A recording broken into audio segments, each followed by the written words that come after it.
So I just want to start this off by saying thank you guys and for all the support and all that. But Ubisoft, this is not my gameplay. This is yours. So I will be linking their stuff down in the description below. So go check them out to stay tuned for new things about Ghost Recon. But I ain't gonna hold you any further. Without further ado, let's go.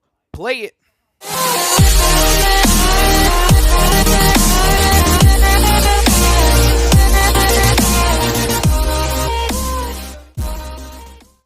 Yo, what's going on, you guys? United Friends back here with another video. In today's video, I got some Ghost Recon Wildlands gameplay. Like I said at the beginning of the video, this is not mine's, just to make sure Ubisoft doesn't copyright strike me for this.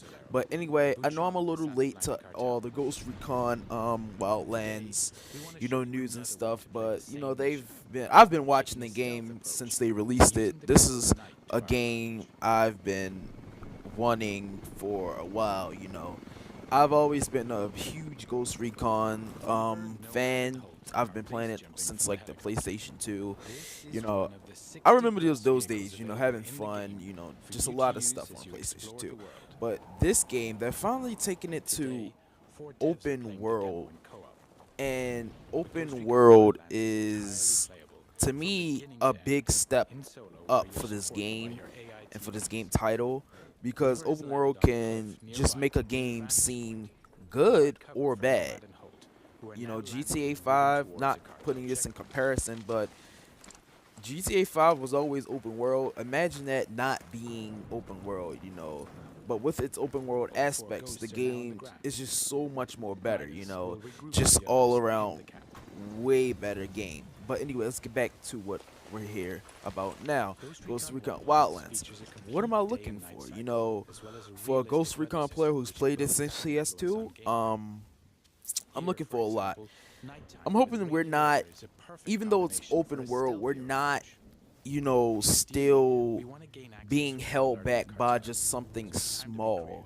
Like, we can just free roam, just really free roam whenever we want. We don't have to have one person. If we get too far away, then it all just brings us back together and it lags a whole bunch of stuff. That is one thing I don't want to happen, because if that happens, then that ruins the game.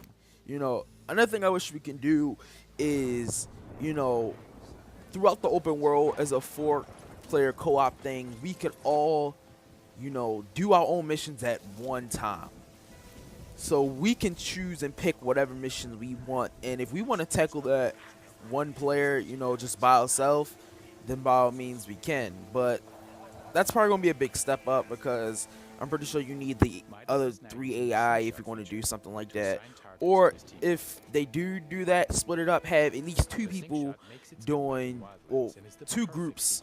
Well, take 2 out of the 4 and make them do their own missions. That's freedom of choice right there. That's like real freedom of choice, and that's just something I want.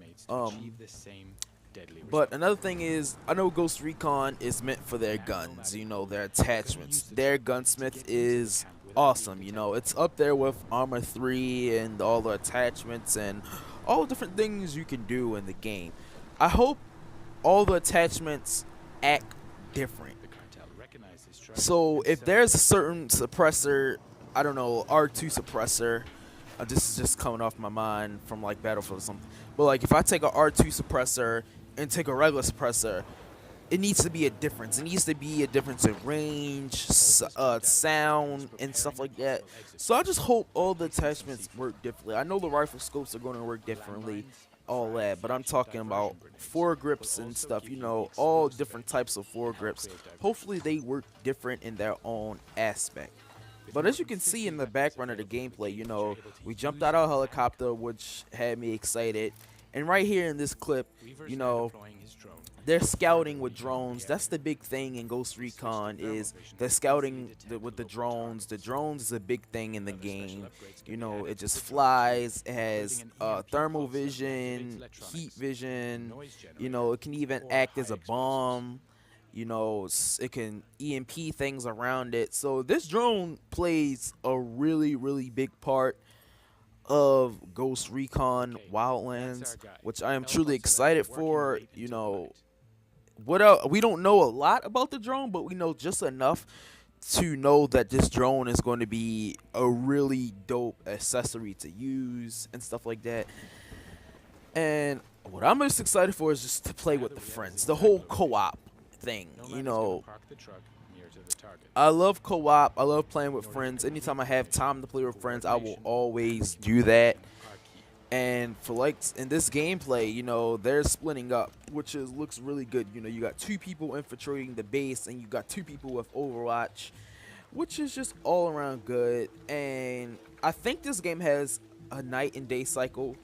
Hopefully, the night and day cycle is not like the Divisions. And I don't like comparing games that, you know, I mean, they're made by the same company, but Division and Ghost Recon Wildlands are 2 different things, but you can still see some Division aspects in this gameplay and in this game. But I just hope the day and night cycle isn't like Divisions. Like when I really wasn't a night and day cycle thing for me. Like I would be on the game for hours, and I could start in the morning but only get it'll take me like 2 hours just to get into the evening, which is weird. And then when I log back on, oh, it's just nighttime.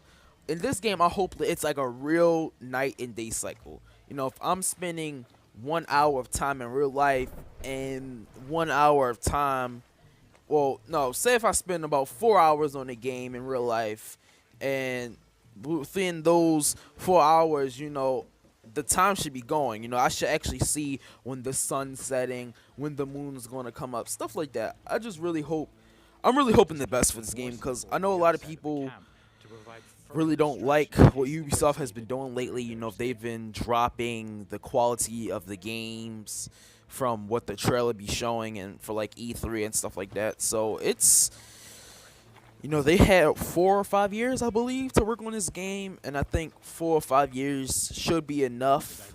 And I know time doesn't always matter for when you're making a game, because even the people who make the games, like Call of Duty, take a year to make the game. The game they be dope. Battlefield, you know, a year or 2 to make the game, and it's still dope.